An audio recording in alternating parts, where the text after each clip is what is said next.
Give it your best shot. Don't half give it your best shot. Give it your best shot in life. And really get out there and enjoy yourself. Smile and be happy. It's a tough little world out there. Control aggression is meeting a 50-50 ball. Face on! And the first bloke just takes a little bit of the deviation, just come off the bench and I'll talk to you on the phone, because that'll be the bloody reason.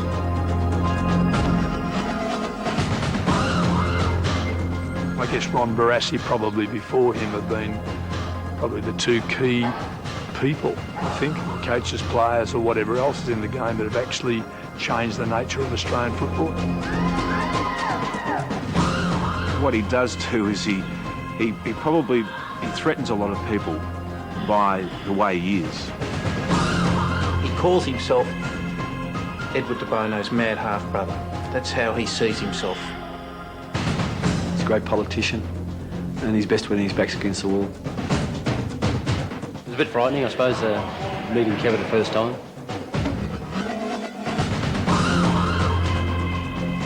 What's inside Kevin Sheedy's brain? That's probably one of the most intriguing thoughts in footy. Not only is he the game's most talked about thinker and innovator, he's also a born survivor. To coach one team for 18 years in this throwaway age is unbelievable.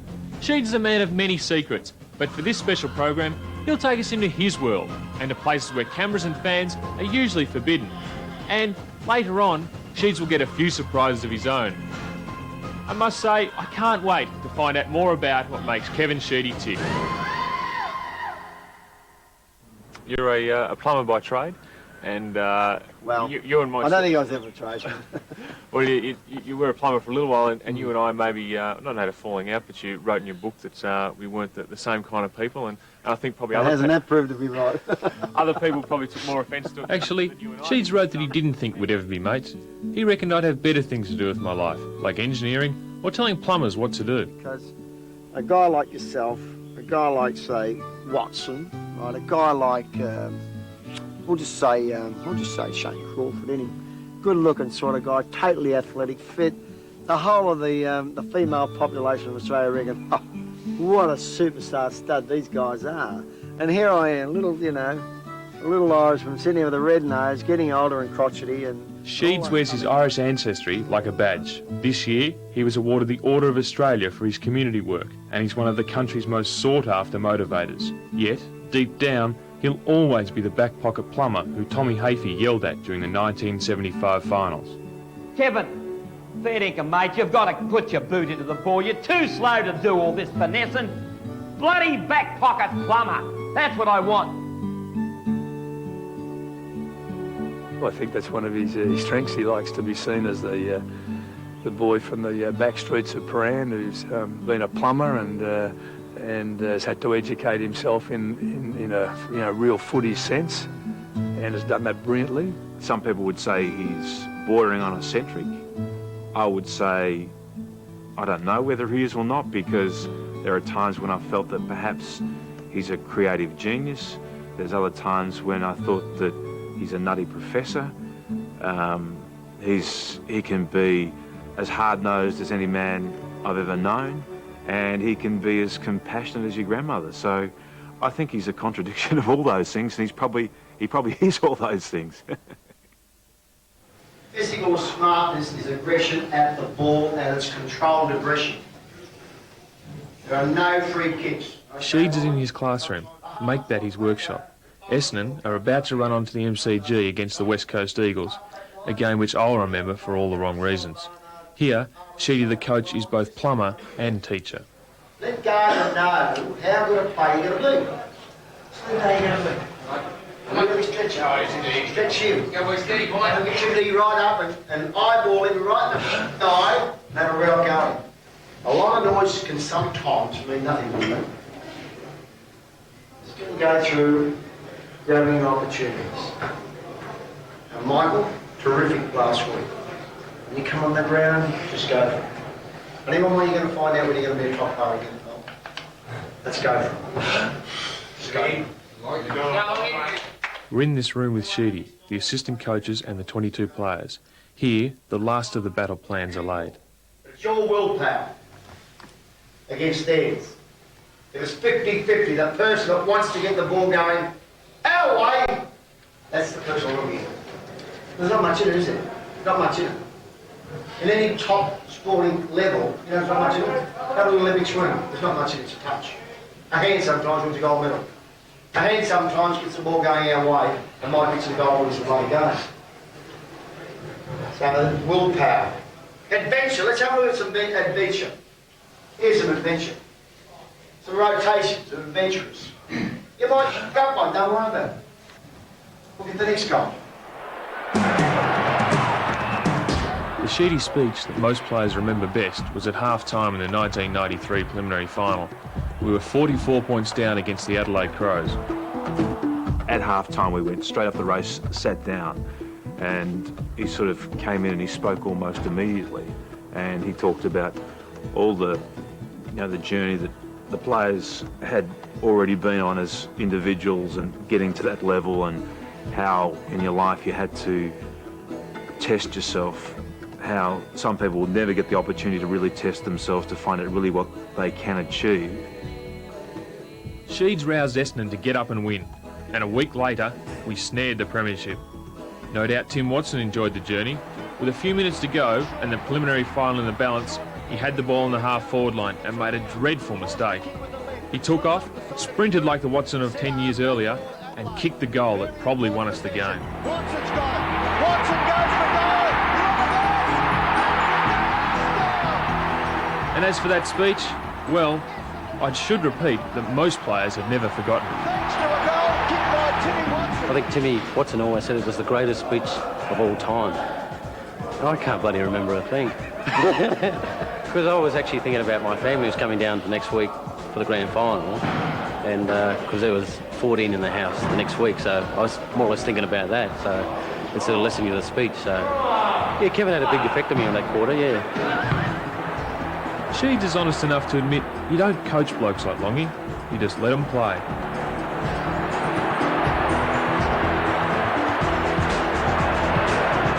In the middle, now Michael Long. Look at this boy go. Away goes Michael Long. 50 metres out. Still going. 30 metres out. Oh, what play! It may have been touched on the line. No! Carried by Harvey, and he's cleaned up by Martin. Mark Harvey was pound for pound the toughest player I ever saw, yet few people to this day know that he and Sheedy shared an incredible secret. Well, that was probably, I mean, you talk about relationships with, you know, players and coaches. Well, if any player goes through what I did, which was bulimia, for 3 or 4 years there, and I was struggling to physically keep up with the game. And he knew my ability, you know, when you're 23, 24, 25, they're supposedly your prime years in football. I had to pull out on games on certain occasions if I'd had the problem too much where I was so weak I couldn't actually get up and out of bed, and I had to make an excuse. I had to ring up Sheeds and make up an excuse why I couldn't play, and I had to say that I had a knee injury or something like that. In effect, what it was I was so weak from having the bulimia. You know, sometimes I couldn't run out games, and that's very hard for a coach when you're picking your side, isn't it? And you can imagine the stress and pressure I was putting on the coaches and the doctors. And so one day it just come, it all hit me all at once, and said I was going to turn me in and repay him, if you like.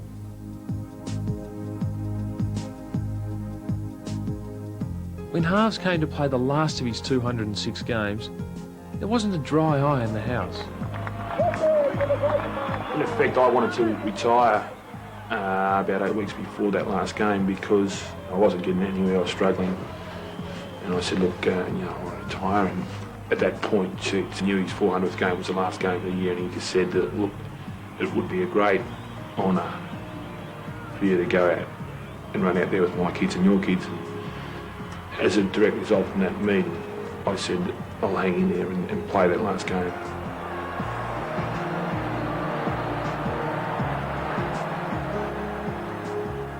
Oh, I think Mark Harvey has put his body on the line for the Essendon supporters time and time again. There are some special players that do need a reward their physical nature, the way they played it, and their commitment to a club, and many times they could have left the club.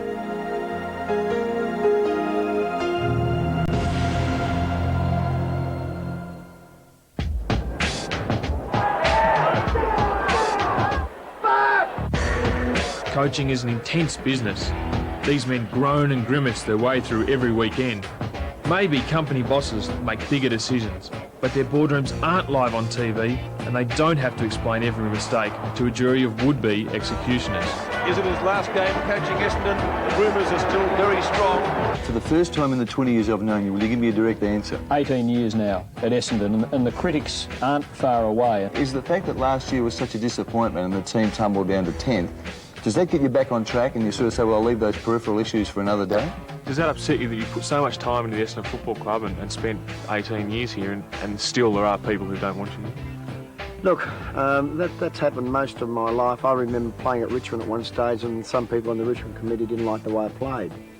I had, that group of people at Richmond saying, Jesus, look, we want you to play that way. We've got too many of that style of play and we need some of your style. Once again, that would be the same at this club. Follow, talk. Oh, you go. Good life, King.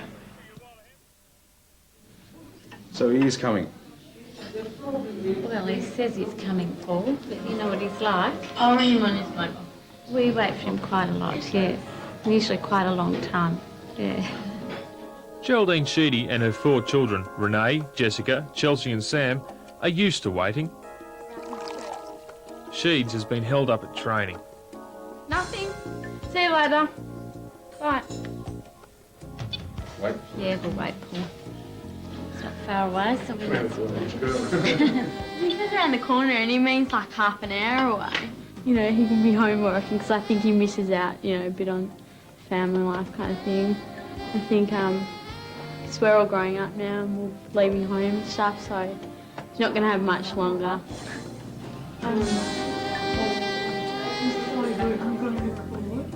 I just think the fact that we really love each other, and I know that I wouldn't want to spend my life with anybody else, and so I put up with it a bit, I guess, yeah.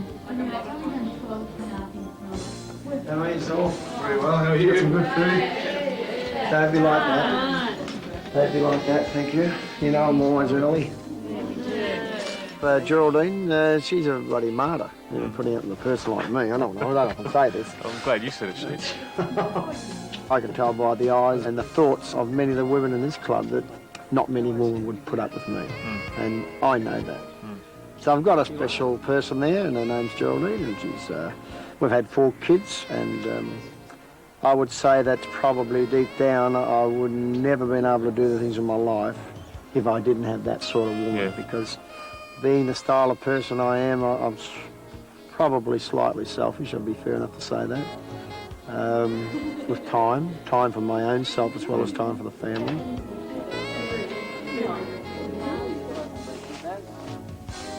The Sheedys live on an acre in Melbourne's outer eastern suburbs. They spend any spare time in the garden they created. Roses. I never thought I'd look at a rose when I was a kid, but I'll tell you what, the older I've got, the more I've enjoyed them. Got over 100 rose bushes, so they've been pretty handy. We'll leave that one for later. How are you guys? How's your coming? Oh, no, boy. Here you go. No gets here. Oh. What have I got today? What are you complaining about? Collingwood supporters, look at them. Black and white. Absolute disgrace. The Pearl to me is like a billabong on the edge of the Murrumbidgee, where you've been to and you thought, gee, you can't go up the Murrumbidgee when you're coaching all the time, can you? So, Sheets, how many people would you say really know you as a person? Half a dozen, yeah. Half a dozen, maybe 10. And, how close do you let people get to you anyway? It's probably something that's, in many ways, I probably have done the wrong thing. I should warm to people a bit more. But one of the problems when you nearly do it is you either get hurt by them at times, or you get cut to pieces after 4 years, and you think, well, I'll never ever open up to a person again in my life. Personally, I don't know. I don't think a lot of people know as his personal life. I think he keeps that pretty much to himself. I know his strengths, I know his weaknesses very well.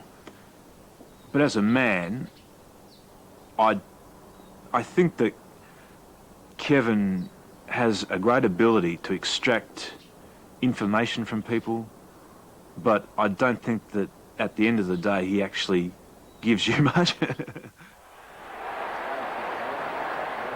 When Essendon isn't playing, she often takes young players to watch the footy.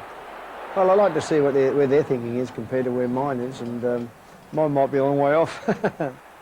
Superstar Lloyd here. Yeah, I want to see him tell James Hird to get out of the Essendon forward line sometime. He's so at home with young fellas that you'd almost reckon he's some sort of father figure. I don't get too close to them. I mean, I must admit, I cannot afford to. I'm a problem for my players sometimes because, I mean, I'm the person who has to let them go when they're retiring or when they're not good enough or in the end, if we're doing a draft deal swap. Have you enjoyed the seconds? I hate it. And how many games have you played? How many games have you played in the seconds? Yeah, not many. How many? About 4 or 5. In how many years? 5 years. God.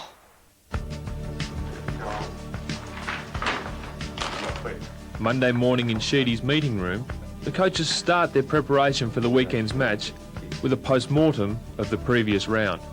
Would you say that Calthorpe played poorly? Would you say that the City played poorly? Yeah, but you're not talking about...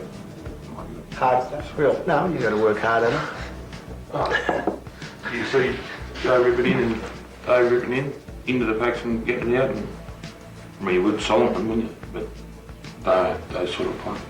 Right, so we've got to continue working at players. You get the right mix. More physical. That's important. It's reading some of the Adelaide papers. They felt that Robin was a pretty good player for them, the way they looked at it. He kicked 3 goals. Yeah, it's good up forward. In the last quarter, that's already. It also helped with Wren. Just with Wren was tiring a bit and he'd been rucked off the bench and got injured and they just felt it was a bonus to be able to throw in the ruck and contribute that forward. This meeting sets up the week. How we prepare for the coming game. In this case, the Eagles. Yeah, Jakovic should play. Question mark on McKenna. I think it's an AC joint, but we have to find out this week, so he still may play that. Well, I actually came on board to work with Kevin 3 seasons ago to help him learn to administer. Probably 10 years ago you didn't need quite so much help off the field as you do now. Maybe 18 years ago you didn't need any help. And I think he's very conscious that he needs to keep changing and become totally professional off the field as well as on the field. It's the cheapest office we can find, fellas. He's a very, very good person, Sheeds. Totally focused on whatever he happens to be doing at that point in time. And he can put things in compartments. The ducks come up and annoy, but that's not too bad every now and then. We were in the final series in '96.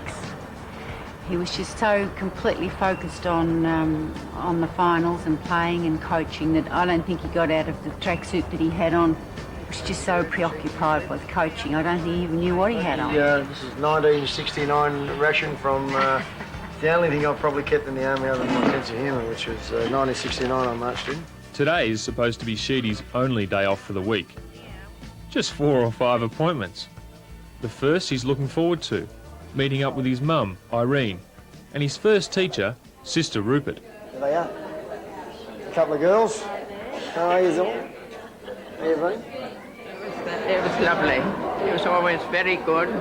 He was so interested in sport, he didn't have time to give any trouble. I fell in here on my first Holy Communion day. We come down to have our family photo taken.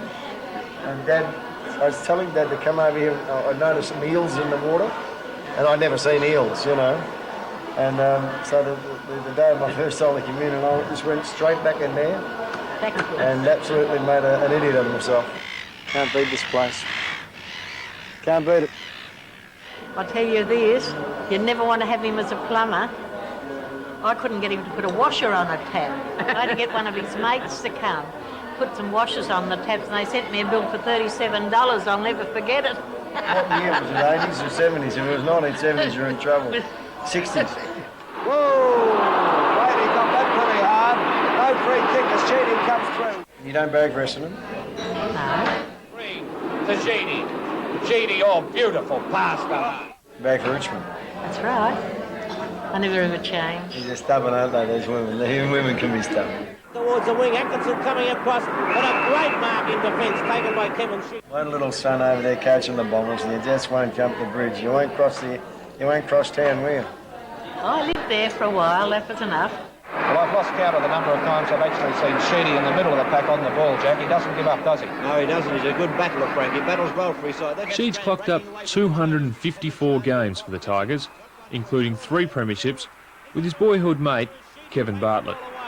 Well, I tell you what, Sheeds, I can remember your house down the end of the street there. Used to have a corrugated roof on it, and there's a 3-storey condominium there now. Must be owned by an AFL footballer. Yeah, we missed out on the day, didn't we, pal? I mean, what... By about 25 years. Well, what would your first take-home pay at the end of your first year be? Look, I reckon it was around about $400. I can remember when we won the premiership. For the year? For the year.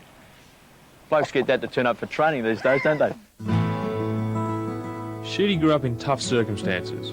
His father died when he was a teenager, and from an early age, he learnt the rat cunning to survive. And it was from this corner, really... We can make a fortune. It was from this corner that you actually made a fortune, because I know that you used to sell a lot of papers because you were very, very popular, but you used to keep a few of the leftovers, and then in the peak hour traffic, around about 6 o'clock, everyone leaving, they'd bip the horn. I didn't tell anybody that. You would run out, you'd hand them the paper, and they'd drive off, give you a wave. It wasn't until they got home that they realised you sold them last night's Herald. You did that. You know that. You're telling a story about yourself and putting it on me. Now, you be honest. You look in the camera and say, did you do it or not? I was only the apprentice. Only the apprentice. Kevin, this is the famous fruit salad tree you were just telling me about. You brought back from Hawaii. It looks like an ordinary tree to me. No one else would have a tree like this in Australia.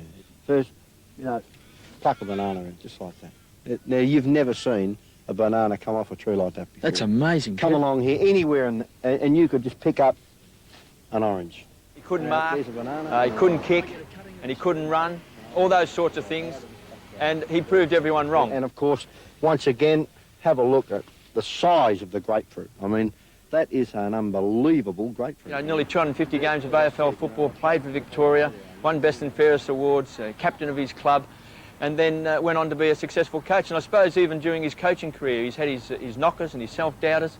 Even though he's been so successful, he's always had this survival instinct. And people say he's been reinventing himself all the time. But I think he's been smart enough to always move with the times, and he's never, ever lost faith in himself. Finds Kevin Sheedy. Sheedy's got plenty of room, as you can see. Steady shoots for goal. What's the result? Sheeds thrived on the Richmond philosophy of one for all and all for one, as this 1969 premiership teammate remembers. 1969 had a fantastic year. Lynn and the rest of the fantastic sorts at Richmond would sit in the stand and we'd flex our muscles, and we won the flag. I kicked 7 against Collingwood and won a beautiful light blue suit off Tony Charlton on the Channel 9 footy show. Went here to the Richmond Town Hall on the 11th of December 69 and received the Best Goal Kicking Award and a Promising Player Award.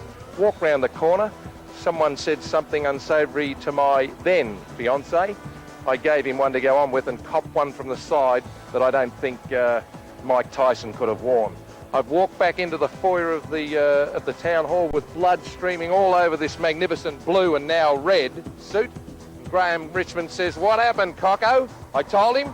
He said, "We need a posse." Sheedy, Todd Shelton and Graham Richmond and myself walked around the corner. About 10 minutes later, they carried one of these blokes into the police station behind me where I was a constable in my early police days. The next morning in here, Leo Froud. Court's now in session. You're charged with assaulting Rex James Hunt. I'm there in the tracksuit. I've come straight from the jog around the tan. This bloke looks like he should be in the #1 casualty ward at the Alfred Hospital.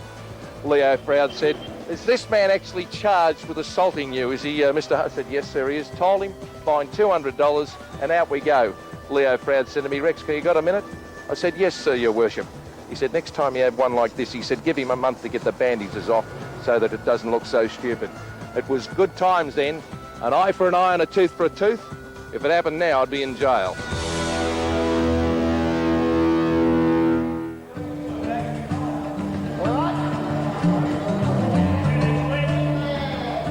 Why do you reckon it was, Sheeds, that Essendon chose you? What did they see in the Kevin Sheedy? The first approach actually came from your grandfather, to be honest, back in about '76, I think, that they were looking for a coach. It must have been after Putnam's era, I can't remember. It's funny when you think about how long Sheedy's been coaching Essendon.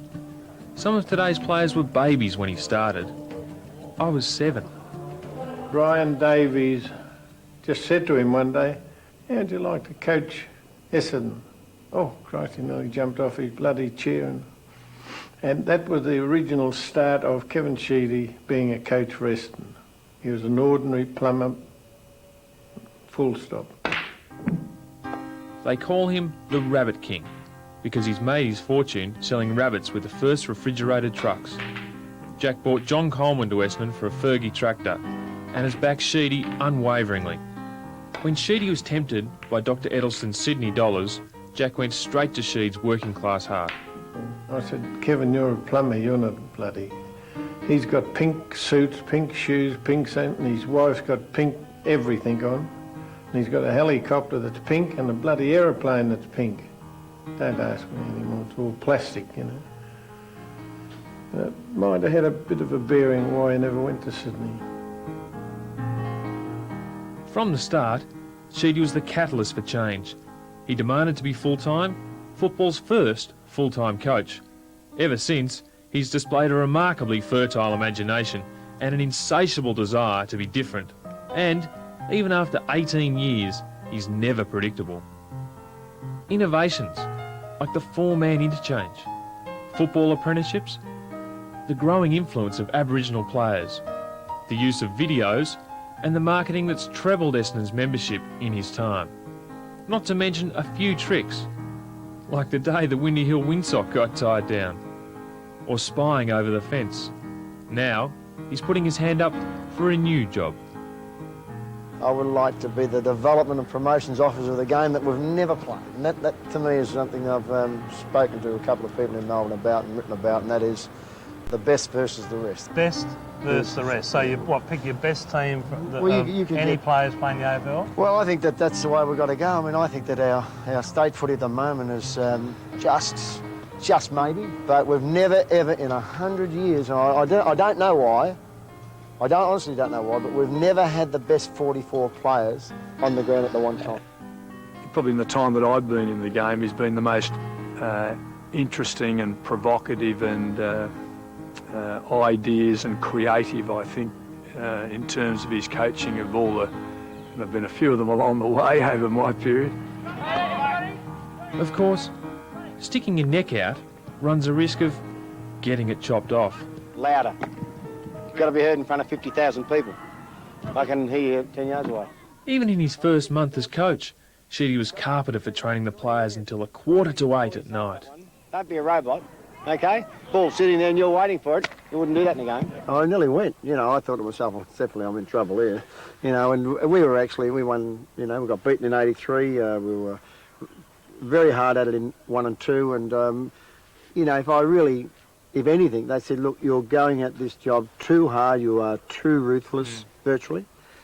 And we don't know whether we want our club to be this way. And I thought to myself, well, gee whiz, I'm going to sign up here for me to change into you. Yeah, sure. Now, if you want me to go that way, well, you better get yourself another coach. I mean, I can remember Sheeds with Peter back in, 82 through 85, and they used to train so hard that, you know, half the people wanted him sacked for training too hard, and they always blamed Sheeds, but it was probably Peter's fault himself. And nowadays, gee whiz, half the people want him sacked because he doesn't train them hard enough. I simply stand, irrespective of what our attitudes are elsewhere, speaking on behalf of supporters. And I say, Kevin, this is the greatest night of the year for us, and thank you.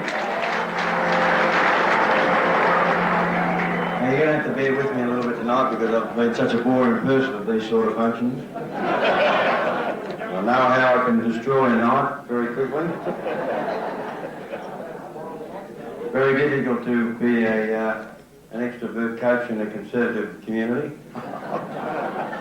I'd like to welcome you to our traditional Castle McClellan PPB Bomber Luncheon, where we're very fortunate once again to have the man himself, Kevin Sheedy. See that guy there?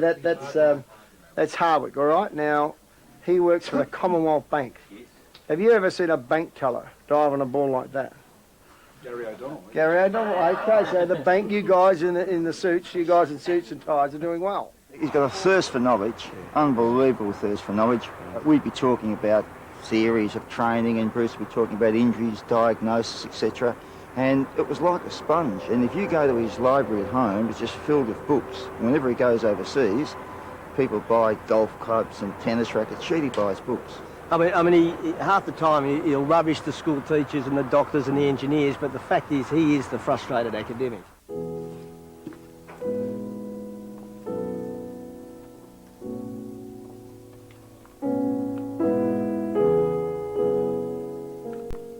How do you make a star? How do you find star footballers? How do you create star footballers? Lucille Ball, when I went over to America, we went to a lot of the Hollywoods, and I probably spent about $1,000 on how to create stars. Chance for Billy Duckworth to score a goal, and he does.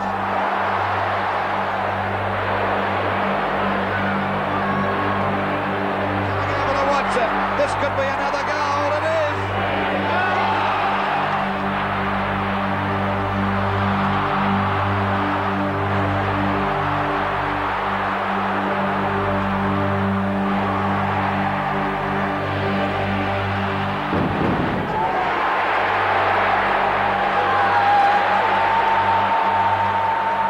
You've been lucky. Very You've lucky. been the one-on-one one. What match was it? How many games? 20th. 20th match. Yes, it was. What a joke. This guy's unbelievable. Talk about the 93 grand final. Probably the saddest incident, I suppose, was Derek kicking. I mean, you had it, or he had a falling out. He wasn't happy with the decision for him not to play. No. Did that Well, affect you? yeah, a lot of people, look, it was always awkward that period because a lot of people don't understand sometimes why things happen.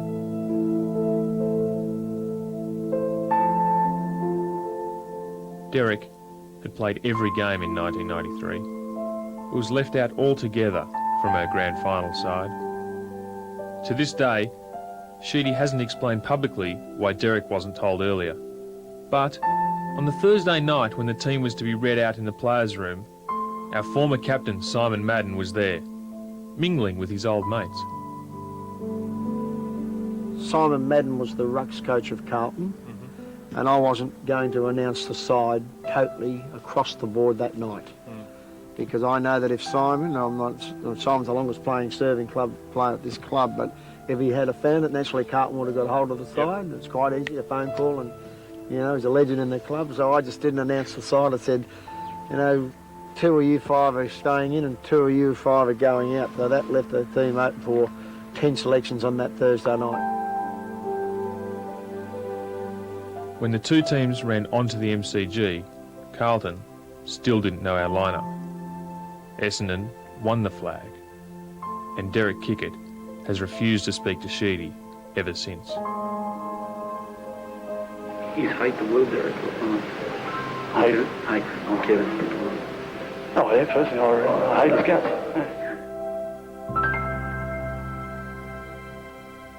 And that's when I get down to decisions from Martians and that, but... When you say Martians, when you say Martians, because you did say Martians after, you said we were in front with 2 minutes to go against Collingwood, and then the Martians arrived. By Martians, do you mean the umpires? I wouldn't say that. I'm not allowed to talk about umpires, and I'm not allowed to talk about commissioners. So the Martians... Conduct unbecoming. I mean, Derek's got 1,500 today, has he? He did get 1,500 today, yes. But it has been strongly suggested, from Peter Cameron particularly, I think, that things should stay on the ground. Always another Martian, isn't it? They just keep floating in. That's normal for Kevin. Some people have conversations with him and halfway through the conversation think to themselves, now I've missed the point here somewhere.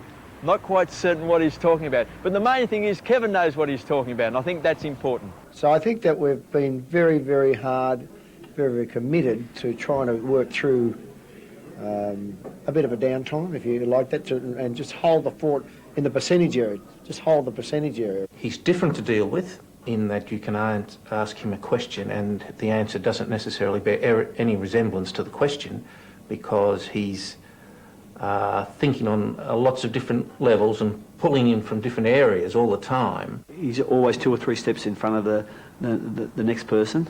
I'm fascinated when I was in 1992 to go to a press conference and see Kevin ask one question and give an answer to another one, and people not knowing where he was coming from, just to look at the journos' faces. It was amazing. Sometimes when he answers the question, you suddenly reel him and say, well, where's that come from?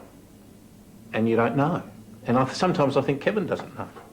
The perception, Sheeds, that you are mad, does it worry that people don't understand what you're talking about a lot of the time?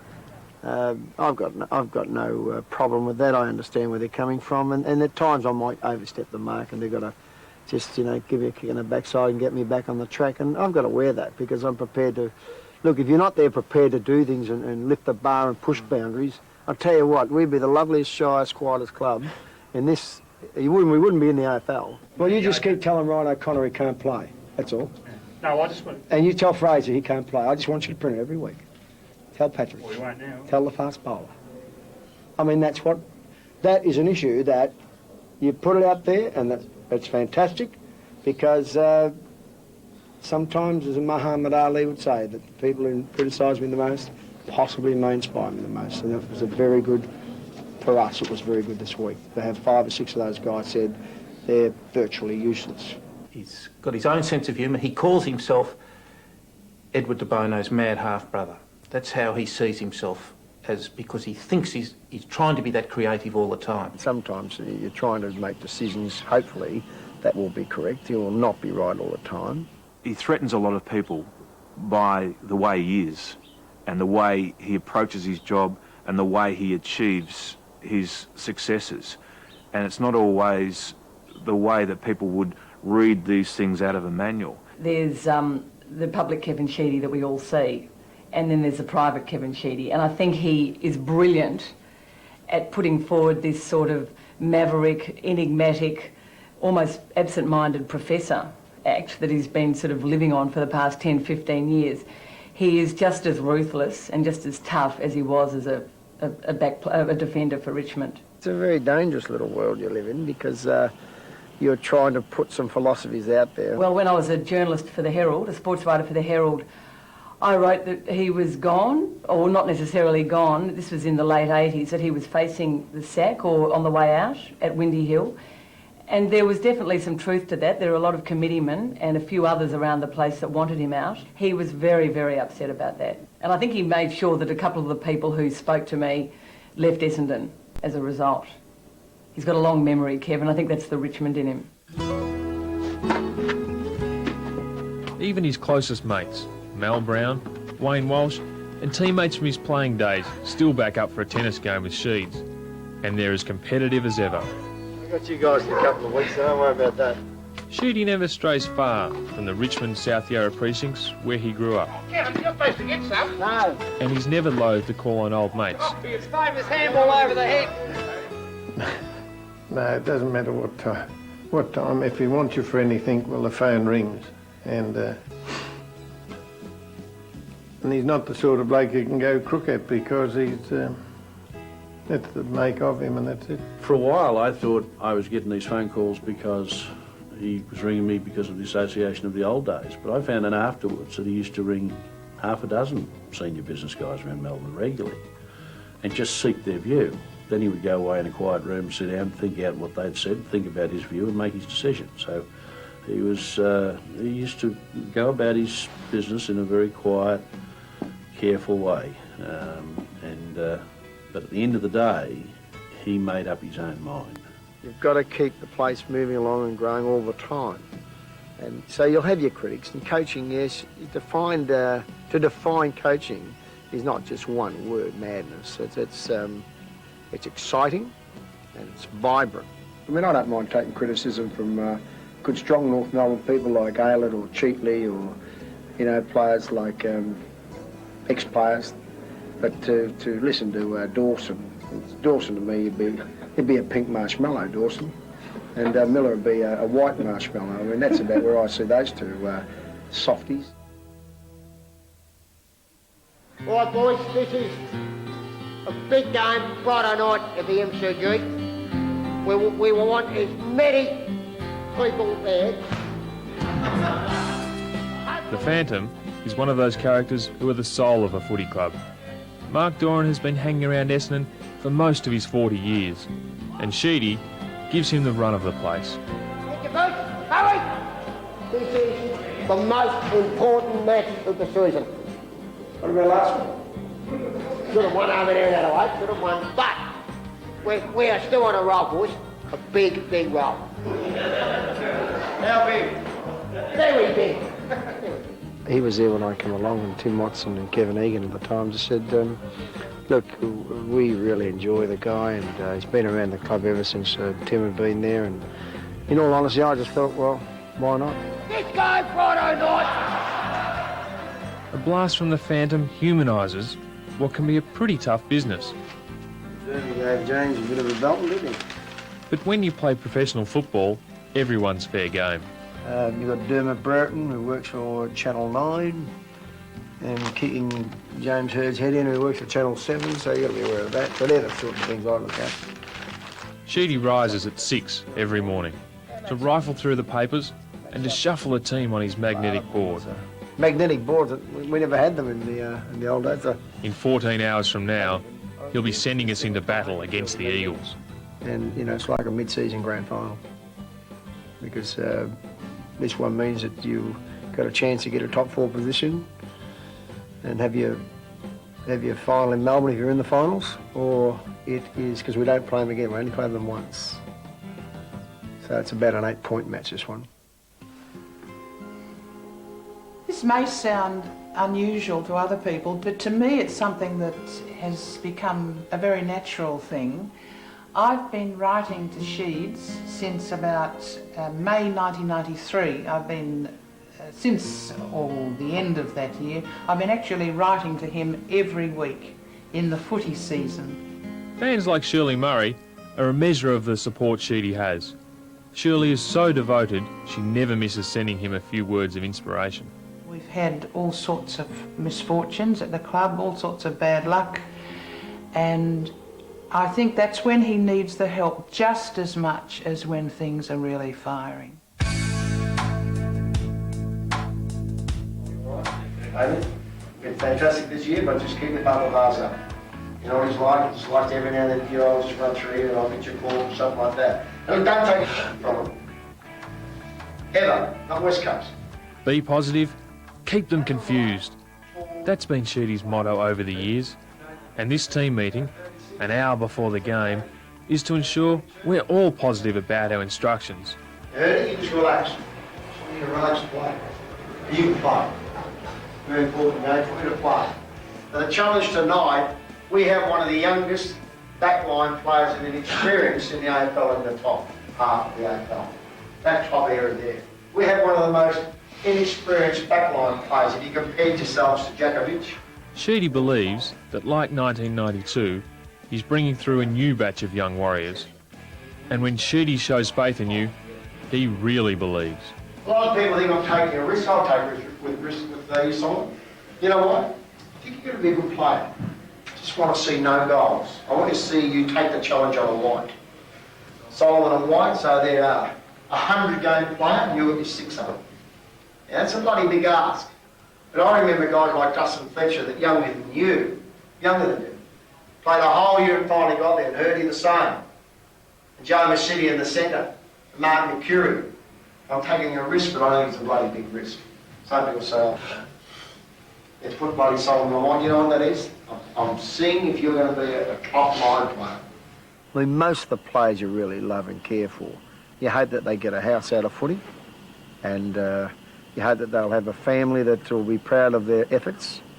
You hope that they have a great career. Not everyone's going to have a great career. He has been, for me, there's no doubt about it, the most difficult coach for me to coach against, I think, because of the obvious contrasts. And, I mean, my strength is my Achilles heel. I think Kevin's, in a sense, might be too. And I don't think it's not a serious criticism of him, but I think sometimes, even when he's got it going well, he can't leave it alone. All I remember one day giving a message down to our bloke on the bench. Sheeds had just shifted, I reckon, half his team around, and we were trying to follow it on the board, and we finally get it. So picked up the phone down to the bench man and said, right, now they've shifted so-and-so here and so-and-so there and so-and-so there. And my bloke said, well, what are we going to do? He said, well, I think we'll panic now.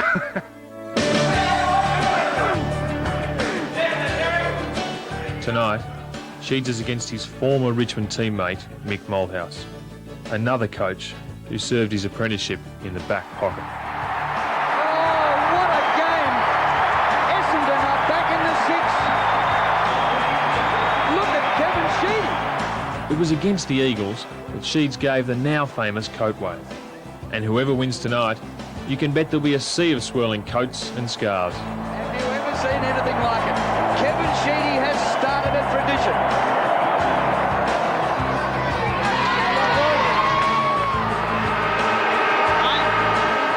Wellman, good. Mark kicks to Hurd, got it.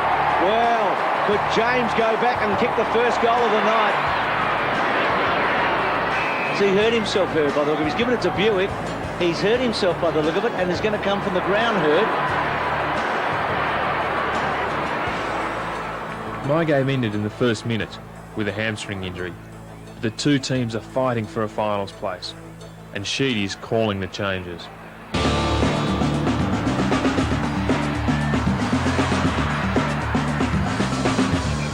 Beautiful tap by Jason Ball to Peter Matera, and the Eagles have got their first goal.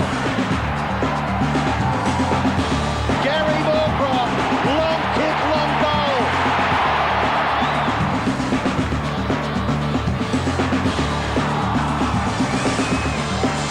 And he kicked them magnificently. Look at that.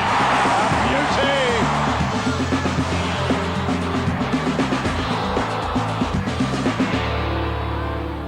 beauty! At half-time, the scores are level. On field, red hot, ruthless, hard out of footy. Don't get frustrated when some things don't go your way. Even in a crisis, especially in a crisis, Sheeds is always bold, forever taking risks. Most times you've got a reward. So really don't go into a challenge and start worrying about it. Keep taking bloody risks and running it out. Go for a run down the centre corridor. Try and use the ball, put it in low. Then follow it up and get a crumb if it's bloody punched away from Lars and Lesco. The worst thing in the end is don't try anything. And that's the worst part of football. If you don't try anything, you know where you go? Stay at bloody night. It's a good kick. Terrific goal by Peter. The third quarter is relentless. Essendon leads by 10 points at three-quarter time. But the Eagles are full of running. Mercury, can he step a goal? Mercury, he can. Got his second. Don't let them game control the ball. How important is this when you go out there and get this crowd behind you, mate? You go for it in that first 10 minutes. Get that first goal or two. You have the whole bloody ground voting for you, loud and clear and encouraging you. Matera, back around, he squeezed a kick out of this. Matera, one-hander. Gathered by Heady, put it down. He don't miss that, Brett Heady.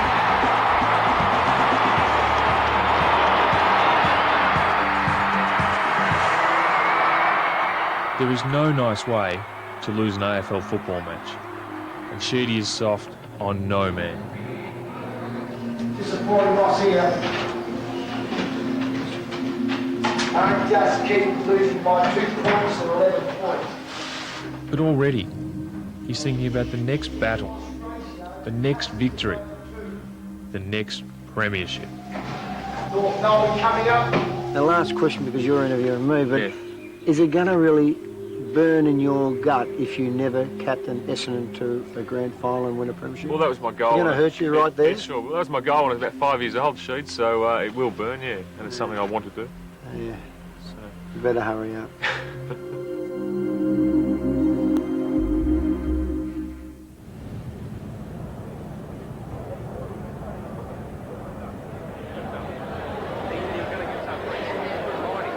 $1,400 people have gathered to celebrate Sheedy breaking Dick Reynolds' coaching record.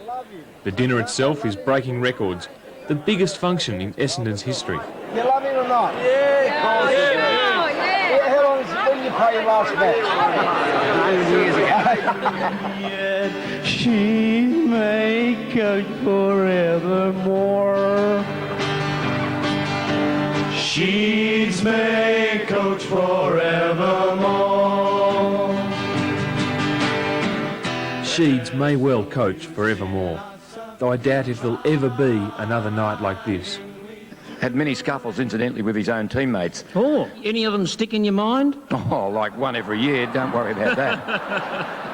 I did play on Sheeds in a practice match once, and I finished the game with distemper. But he'd be pinging the balls at me, and it says, "Oh, sit there." That hurt a bit, so I'd give it back to him a little bit harder, and then bloody things would go along nice for a while, and all of a sudden he'd jam one right into your guts there with a little handball nice in close, and so, oh, that's not bad. Do you remember, Sheedy, all those Septembers when we trained too hard each and every night? Kev was in the middle there, just tapping the ball down, kicking it, and giving an elbow, hip in there every now and then, just sorting a few of the blokes out, and then all of a sudden, asked over Titty'd go. Well, I said, and Mark Harvey'd go through him or someone like that. Sheeds may coach forevermore. He took me into his coach's box one day on the MCG, but he got away from me and he was raving and going on. I thought, well, I better keep away. Look, he did. He earned his money that day. I remember being at an airport, and I had me head on the side. We'd had a pretty big trip, and I remember there I had my hands in my head sitting on the side of the airport, and there's this bloody trolley, this little squeaky wheel trolley going past, and I lifted my head up, and here's this bloody trolley full of books. And I thought, don't tell. You know, I looked up and there's Kev's shirt. He's been out shopping, and he's got a trolley full of books, and I think that probably was the turning point. And this is where Kev changed, and me and Kev got a bit distant. So we got into he started to get into the philosophies, and I spent a lot of time away from home, and so I can equate what my husband Colin has gone through, serving at home, sometimes with the children, and I equate that to what Geraldine has added as the home strength to his great years of coaching, and I applaud Geraldine. Geraldine's at home. Your children grow big. If ever anybody deserved a medal from a government, it's not me, because I love doing what I'm doing. It's my wife that actually holds the whole place together. Maybe Geraldine should coach forevermore. Kevin Sheedy is above all else two things: a fair sportsman and a fair dinkum Aussie. There's no use in us crying. Retain whatever they think it is to be a Martian, Kevin. How long is the life cycle of the average football coach? Though he's breaking my record, I'm very proud to run second to him, and it's a very great honour for me. And I think that he believes that failure is an essential part of success. The world is yours in all your coaching and what you want to do with it. How long will Sheedy go on for? Will he coach Essendon next year? In true Sheedy style, no one knows, but everyone speculates. That's not easy, is it? Definitely isn't. You going to go coaching? No. Coaching's for people like yourself, Sheeds. You and Kerry Stakes are just going to sort of sit around and have cappuccinos all your life?